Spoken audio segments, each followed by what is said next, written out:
পুরো মারো না মাদান হিসাব ফেল যেমন ইউরোপ, আমেরিকা, মিডল ইস্টে যারা থাকি তারা যাতে অনলাইনের মাধ্যমে খুব সুন্দরভাবে ভোট বা যে কোনো সিস্টেমে যাতে ভোটের অধিকার দিতে পারে, কারণ আমাদের একটা কন্ট্রিবিউশন আছে দেশের প্রতি। সো আমাদের কেন ভোটের অধিকার থাকবে না? ভোটের অধিকার আছে বাংলাদেশে যে, এবার এটা তো আসলে রিয়েলিস্টিক সম্ভব না বাংলাদেশে যে ভোট দেওয়া। তো আমরা যদি বিদেশে বসে, বিদেশের মাটিতে বসে যাতে ভোট দিতে পারি এবং দেশের গণতন্ত্র চর্চার ক্ষেত্রে আমরা একটা দায়িত্ব পালন করতে পারি, সেই উদ্দেশ্যেই আসলে আমাদের আজকের দাবি যে আমরা প্রবাসীরা যাতে বিদেশে বসে ভোটের অধিকার পাই। ধন্যবাদ। আমরা আসলে এই আন্দোলন যেটা হচ্ছে সেটার একটা অংশ হিসাবে আমরা আসলে এখানে যে আমাদের একটা অর্গানাইজেশন আছে ভয়েস ফর গ্লোবাল বাংলাদেশ, আমরা এখান থেকে কিন্তু গত নভেম্বরে আমরা এই আমাদের বাংলাদেশের প্রধান উপদেষ্টা ওনার সাথে দেখা করেছি এবং এখানে যারা মানে সংস্কার কমিটি রয়েছে তাদের সাথে দেখা করেছি এবং আমাদের দাবিটা পরিষ্কার ছিল যে আমাদের যারা এখানে যারা বিদেশে রয়েছেন, বিভিন্ন দেশে রয়েছেন প্রবাসীরা, হাড় ভাঙ্গা পরিশ্রমের টাকা যারা বাংলাদেশে পাঠান, তাদের যে রাইট, তাদের যে অধিকার, তারা যেন ভোটের অধিকারটা তা ফিরে পায় এবং তারা আমাদের সাথে নৈতিকভাবে তারা সম্মত হয়েছেন। কিন্তু এটা প্র্যাকটিক্যাল যেটা হচ্ছে আমরা অনেক পরামর্শ তাদেরকে দিয়েছি। একটা কথা হচ্ছে যে এখানে কীভাবে মানুষের এই যে ডেটাগুলো মানে সংগ্রহ করে, আমরা বলেছি ওয়ান স্টপ শপ করতে পারেন, বিভিন্ন দেশে ওয়ান স্টপ শপ করে, বিশেষ করে ইংল্যান্ডে ওনারা যদি করতে চান, আমরা আমাদের প্রবাসীদের নিজের তত্ত্বাবধানে আমরা এখানে বিভিন্ন জায়গাতে বাংলাদেশের অধ্যুষিত এলাকায় ওয়ান স্টপ শপ করে আমরা ওনাদেরকে সহযোগিতা করবো যাতে এই ডাটাটা যাতে তারা তাড়াতাড়ি পেয়ে যান। কথা হচ্ছে বিভিন্ন দেশে কিন্তু এই প্রক্রিয়া আসে, প্রবাসীরা ভোট দিতে পারে। আজকালকার দিনে বিশেষ করে ডিজিটাল দুনিয়াতে এগুলো কিন্তু কোনো ব্যাপারই না। বিশেষ করে বহিরাগত, বিশেষ করে প্রবাসী যারা রয়েছেন তাদেরকে যদি ডিজিটাল ব্যবস্থা করেন, তারা অবশ্যই তারা তাদের ভোট দিতে পারবে। এটা অত্যন্ত মানে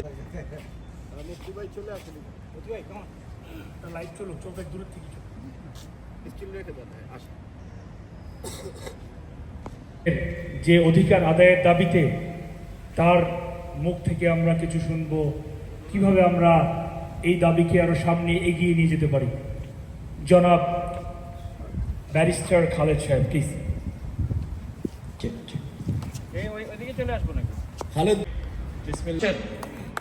আমরা বাংলাদেশের জন্মগত নাগরিক।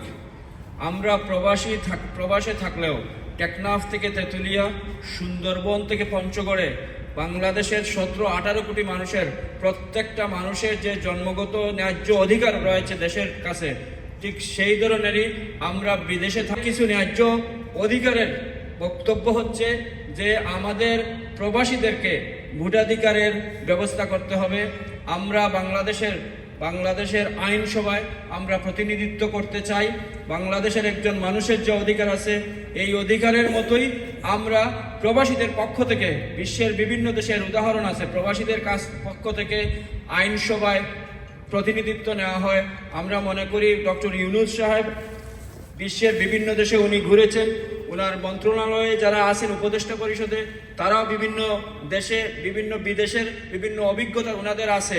তো ওই অভিজ্ঞতা থেকে কাজে লাগিয়ে আমরা মনে করি আমরা বাংলাদেশের রাজনীতি, সমাজনীতি, অর্থনীতিতে প্রবাসীরা ভূমিকা পালন করতে পারবে। এই ধরনের যোগ্য ব্যক্তিরা, এই ধরনের যোগ্য জনসংখ্যারা এই বিদেশে আছেন। আমি মনে করি এই সুযোগ নেওয়া দরকার, এই দাবি আদায় করা দরকার।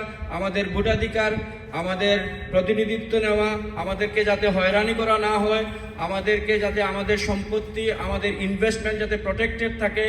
আমাদের বিভিন্ন জায়গায়, যেহেতু আমরা প্রবাসীরা দেশের বিভিন্ন জায়গা থেকে এসেছি, যেখানে লজিস্টিক সম্ভব আছে, এখানে এয়ারপোর্টগুলোকে আন্তর্জাতিক মানের করা দরকার।